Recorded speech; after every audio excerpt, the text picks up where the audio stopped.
दोस्तों आज के समय में एक छोटा सवाल हर कोई मेरे से पूछता है, क्या कभी भी रैम प्राइसेस यहाँ पे कम होंगे? यानी कि अगर मैं पीसी बिल्ड करने जाऊँ, रैम की कीमतें आसमान छू रही है। नहीं, मैं मोबाइल फोन लेने जाऊँ तो मेमोरी का बहाना बना के एक बेसिक फोन जो 25,000 में मिलता था, अब वो 50,000 रुपए का यहाँ पे मिल रहा है। जितने भी नए फोन लॉन्च हो रहे हैं सबकी कीमतें ज्यादा है। लैपटॉप 50,000 रुपए के नीचे 8 GB रैम वाले ही देखने को मिल रहे, 16 GB रैम तो बहुत ही महंगा हो चुका है। और मार्केट में जो भी अच्छे मॉडल के इलेक्ट्रॉनिक आइटम बचे, सारे के सारे पुराने जनरेशन के जितने भी नए फोन आ रहे हैं उनकी कीमतें इंक्रीज हो चुकी है। एप्पल ने अपने मैकबुक की कीमतें और आईपैड की कीमतें बढ़ा चुकी है। और तो और बात करें तो आने वाले समय में आईफोन की कीमत भी बढ़ सकती है। और जो डिवाइसेस जिसके अंदर मेमोरी यूज की जाती है, मेमोरी कार्ड महंगा है, हार्ड डिस्क महंगी है, पेन ड्राइव महंगी है, एसएसडी महंगी हो रही है। तो यार कभी भी कीमतें कम होने वाली है, क्योंकि हर महीने कीमतें बढ़ती जा रही है और देख के ऐसा लगता है कि कीमतों को यार मार्केट में चल क्या रहा है। और यही एक सवाल है, क्या रैम वाली कीमतें आने वाले समय में प्रॉब्लम सॉल्व हो सकती है? वेल, इसका आंसर शायद हाँ भी हो सकता है। क्योंकि एक छोटी सी बात बताता हूँ आपको, यार मेमोरी वाली जो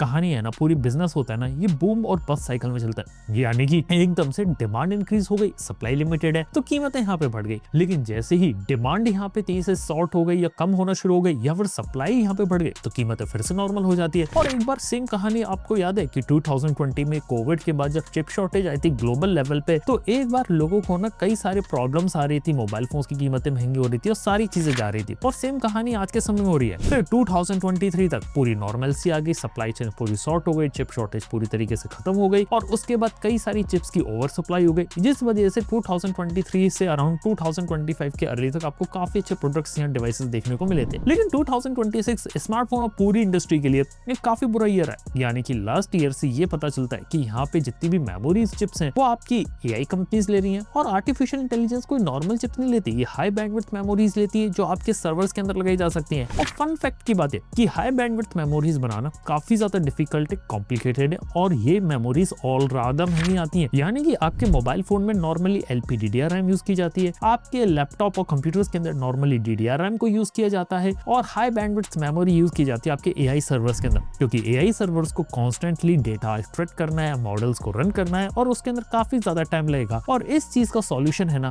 यहाँ पे निकालने की काफी ज्यादा जरूरत है, क्योंकि हाई बैंडविड्थ मेमोरी ऑलरेडी काफी ज्यादा एक्सपेंसिव है। और इसी वजह से कई सारी कंपनीज ने एडवांस में ऑर्डर देना शुरू कर दिए और दुनिया की सिर्फ टॉप 3 कंपनीज, जिसके नाम शायद अब आप लोगों को तो पता चल गए होंगे, कई बार इनके बारे में बात करिए, SK हाइनिक्स, माइक्रोन और सैमसंग, ये कंपनीज के ऊपर पूरा लोड आ गया, क्योंकि दुनिया का 90% जो रैम होता है यही 3 कंपनीज मिलकर बनाती हैं। और सरप्राइजिंग बात यह कि ऐसी कहानी पहले नहीं थी। तो आप एक सवाल आता है ना कि दुनिया में सिर्फ 3 ही कंपनीज के बना रही है। अराउंड कई सालों पहले दुनिया में मल्टीपल कंपनीज रैम बनाती थी, तोशिबा थी, हिताची थी, एक फ्यूजित्सु थी, एक NEC कंपनीज थी, ये भी पॉपुलर थे एक जमाने में जो रैम बनाते थे। लेकिन रैम वाला बिजनेस कई सारी कंपनीज के लिए तब प्रॉफिटेबल रहा नहीं, जिस वजह से कई सारी कंपनीज ने इन डिविजन्स को यहाँ पे धीरे धीरे बंद कर दिया। और इसका एक रीजन यहाँ पे कई लोग एप्पल को भी ठहराते हैं। यानी कि कई सारी बड़ी रैम बनाने वाली कंपनीज, माइक्रोन, SK हाइनिक्स, ये तो ये बोलती है कि एप्पल जब उनसे रैम लेने आती थी तो वो अपनी जो पावर होती है उसको गलत तरीके से मिसयूज करते थे। यानी कि एप्पल उनको एक्सटॉर्ट करता था एक तरीके से कि कैसे सस्ते में हम लोग रैम यहाँ पे ले सके इन लोगों से, क्योंकि हम बड़ा ऑर्डर देंगे। और इन कंपनीज के पास भी रहता था कि ये एप्पल का अगर ऑर्डर, इतना बड़ा ऑर्डर नहीं लेंगे तो यहाँ पे कंपनी दूसरे के पास चली जाएगी। इस वजह से मजबूरी में इन्हें काफी अच्छा रेट देखने को मिलता था। यानी कि एप्पल अपनी पावर का यूज करता था। आज के समय में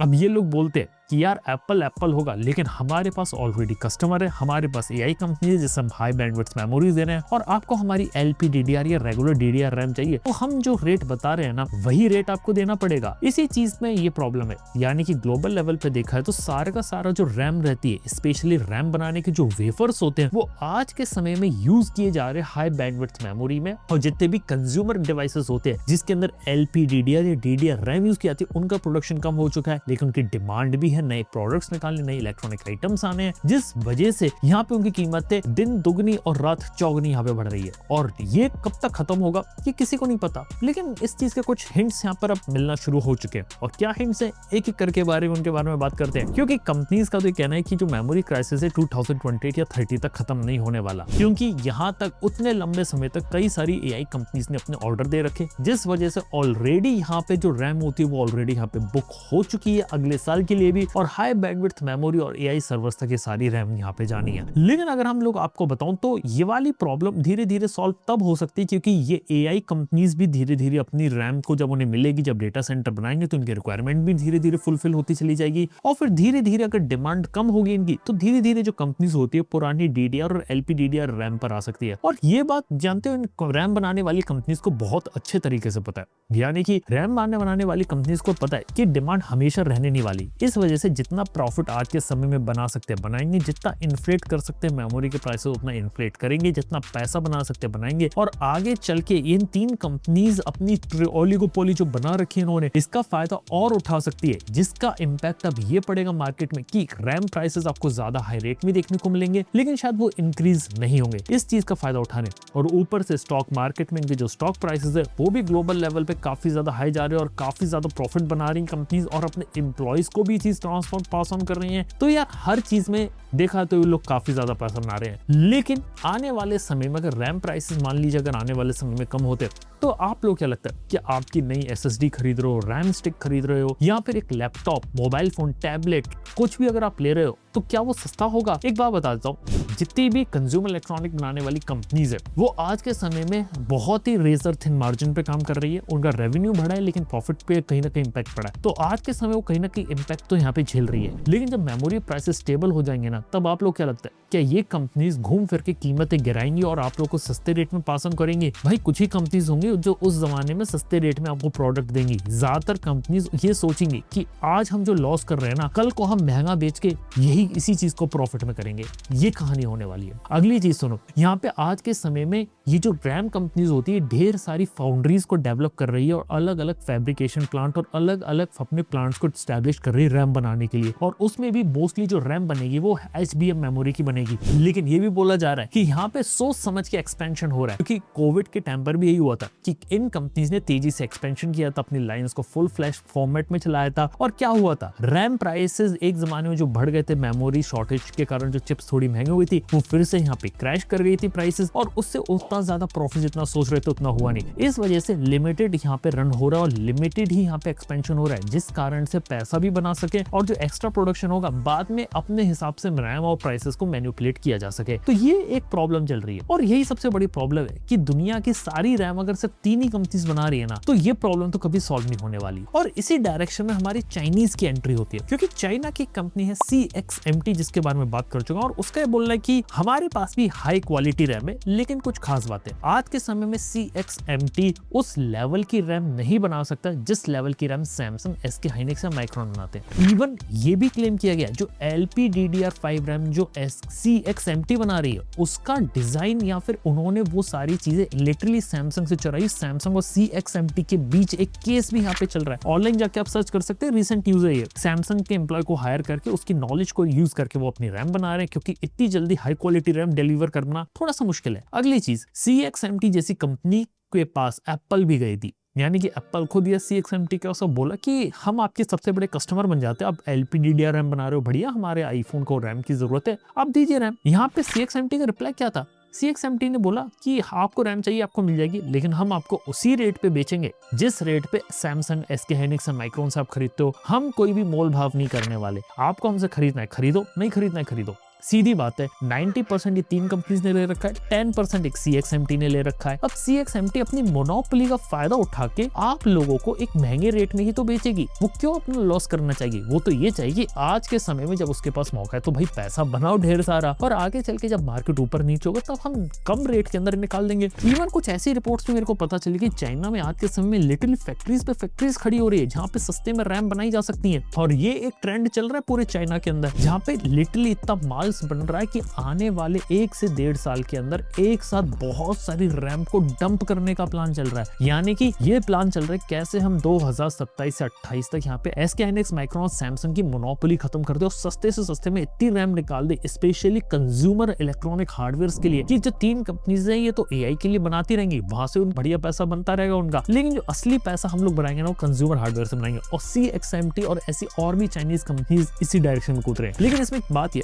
कि चाइना के पास आज भी जो एडवांस EUV प्रोसेस होती है वो यहाँ पे एग्जिस्ट नहीं करती है। वो आज भी थोड़ी पुरानी टेक्नोलॉजी DUV को यूज करता है, तो वहाँ पे वो advance HBM high bandwidth memories को नहीं बना सकता। इस वजह से चाइना भी कहीं ना कहीं AI के लिए यहाँ पे बाकी कंट्रीज के ऊपर रिलाई करता है, सैमसंग और SK hynix वगैरह से यहाँ पे चीजें लेता है रैम की। इस वजह से देखा जाए तो चाइना है ना AI वाली रेस में बस थोड़ा सा पीछे, क्योंकि जो रिस्ट्रिक्शंस चाइना पे लगे, अगर वो रिस्ट्रिक्शंस नहीं होते ना और यूएसए वो रिस्ट्रिक्शंस कभी भी चाइना में नहीं लगाता, तो लिटरली चाइना AI रेस और हर एक रेस में आगे निकल जाता। और ये ग्लोबल जियोपॉलिटिकल वाली सिचुएशन इसलिए कंसीडर करना जरूरी है क्योंकि कहीं ना कहीं आपके हार्डवेयर को इम्पैक्ट भी करती है। अब इसके पॉजिटिव और नेगेटिव दोनों साइड है। पॉजिटिव साइड ये हो रहा है कि चाइना से जो अमेरिकन कंपनीज है वो अपना प्रोडक्शन यहाँ पे रिमूव कर रही है। जैसे कि एप्पल अब धीरे धीरे इंडिया में आईफोन तो बना रही है, लेकिन बात अब चल रही है मैकबुक, आईपैड, एयरपॉड्स बनाने की। बहुत बड़ी चीज है। गूगल का पिक्सल फोन और पिक्सल के सभी प्रोडक्ट चाइना में बनते थे। चाइना में प्रोडक्शन खत्म करने का प्लान है 2027 में गूगल का, और पूरा प्रोडक्शन वियतनाम और इंडिया में लाने का है कि इंडिया में और वियतनाम में हम मेजॉरिटी पिक्सल के फोन, पिक्सल की वॉच सब कुछ यहाँ पे बनाए। बिल्कुल ये कहानी चल रही है। और इवन ये भी बोला जा रहा है कि यूएस वाले अलाउ ही नहीं करें, हो सकता है जैसे वहां पे गवर्नमेंट बोलती कि चाइना हमारा दुश्मन है, और चाइनीज गवर्नमेंट या फिर चाइनीज कंपनी को प्रॉफिट अगर अमेरिका के पैसों से पहुंचे तो गलत है। इस वजह से कई सारी अमेरिकन कंपनीज भी चाहते हुए भी आपकी CXMT चाइनीज कंपनीज के साथ डील नहीं कर सकते, तो वो भी एक जियोपॉलिटिकल सिचुएशन बनी है। बेनिफिट बस ये कि इंडिया के अंदर प्रोडक्शन आएगा और कई सारी जो चाइनीज कंपनीज होती है वो इस सस्ती रैम को एक्वायर कर सकती है, और इंडिया चाइना से सस्ते में रैम खरीद के इंडिया में ला सकता है और इंडिया में अफोर्डेबल रेट में स्मार्टफोन बन सकते हैं। इवन ये भी बोला जा रहा है कि चाइनीज कंपनीज तो यहाँ पे फोकस करेंगे, लेकिन इंडियन कंपनीज भी जो कई सारी चाइना से पार्ट्स और कंपोनेंट्स लेके इंडिया में कमबैक करने की कुछ नई कंपनीज की भी बात चल रही है। तकरीबन 3 से 4 कंपनी के बारे में सुनो जो 1 से 1.5 साल में आ सकती है, और स्मार्टफोन स्पेस में जो एंट्री लेवल 10 से 20 हजार जो खाली पड़ा है ना उसको फुलफिल करने की बात चल रही है। ये भी हमारे सामने आया। और बताता हूँ रैम की कहानी और क्या चल रही है। रैम की कहानी अब ये चल रही है कि यहाँ पे LPDDR और DDR4 DDR5 रैम जो रहेगी आपकी, ये तो यहाँ पे आप चाइना से सोर्स करेंगे, लेकिन एक प्रॉब्लम इधर ये कि यहाँ पे क्वालिटी उन रैम्स की शायद उतनी अच्छी नहीं है। ये भी पता चलता है, यानी कि अगर 100% क्वालिटी अगर आपको दे रहा है SK hynix Micron, तो यहाँ पे आपकी 70% 80% क्वालिटी को ही ये लोग मैच कर पा रहे हैं। वैसे 100% क्वालिटी चाइनीज अपनी रैम के अंदर नहीं दे पा रहा है। एंट्री लेवल फोन, शुरुआती बजट PC बायर्स और एंट्री लेवल कंज्यूमर इलेक्ट्रॉनिक्स में इस चीज का फर्क नहीं पड़ेगा, लेकिन प्रीमियम में या फिर एडवांस चीजों में इसका फर्क पड़ सकता है। जैसे की बात करें सोनी के PlayStation 6 गेमिंग कंसोल में इसका फर्क पड़ सकता है, या फिर बात करें जो नेक्स्ट जनरेशन आपके फ्लैगशिप फोन्स आने वाले वहां पे फर्क पड़ सकता है। तो ये कहानी चल रही है। इवन SK hynix है जो आज के समय में LPDDR6 रैम यहाँ पे आपकी कई सारी चाइनीज कंपनी को उसने प्रोवाइड करना शुरू कर दिया है, और सितंबर और अक्टूबर में इसके फोन्स धीरे धीरे लॉन्च भी होना शुरू होंगे, जिसके अंदर SK hynix की LPDDR6 रैम यूज की जा रही है।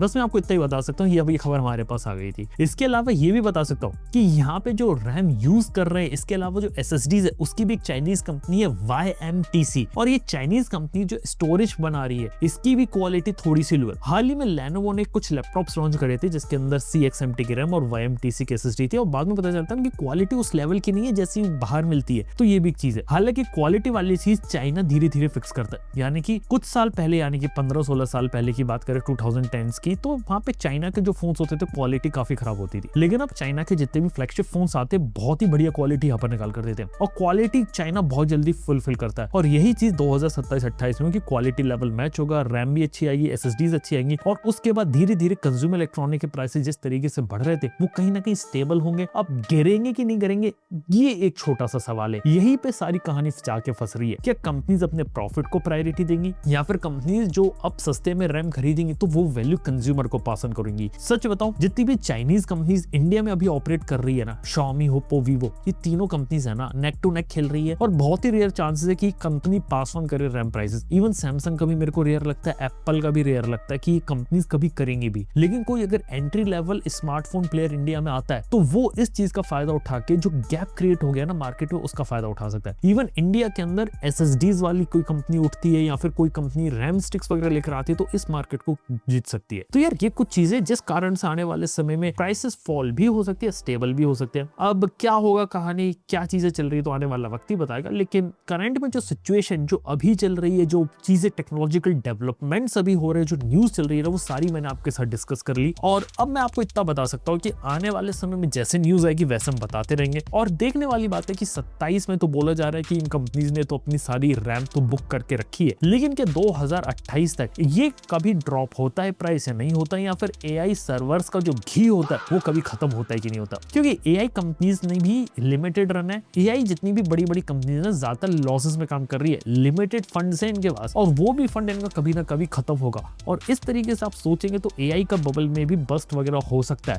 एनवीडिया जैसी कंपनी ने तो ये भी बोला कि ऐसा नहीं है कि सिर्फ एआई की सिर्फ रैम और प्राइसेस काफी महंगे हो गए उनके मेमोरी के, इसके अलावा एआई सर्वर के अंदर यूज होने वाले अलग अलग इक्विपमेंट, चिप्स और जो चीजें लगती है वो भी यहाँ पे उनके प्राइसेस हाइक हो रहे हैं, जो उससे संभलने की जरूरत है एआई कंपनीज को। अब आने वाला फ्यूचर क्या रहता है, क्या बबल बस्ट होगा कि नहीं होगा, ये तो आने वाला वक्त ही बताएगा। लेकिन जितना भी इन्फॉर्मेशन है ना सारा आपके साथ शेयर किया, सारी इन्फॉर्मेशन आपको सही तरीके से बताइए, और जैसे जैसे इन्फॉर्मेशन आती रहेगी आपके साथ यहाँ पे हम शेयर करते रहेंगे। और उस चीज को अगर आप मिस नहीं करना चाहते तो चैनल को सब्सक्राइब कर सकते हो, क्योंकि हम यहाँ पे डिफरेंट टाइप के वीडियोस यहाँ पे बनाते हैं। थैंक यू बने रहने के लिए। मैं आपसे मिलता हूं नेक्स्ट वीडियो के अंदर। Good bye.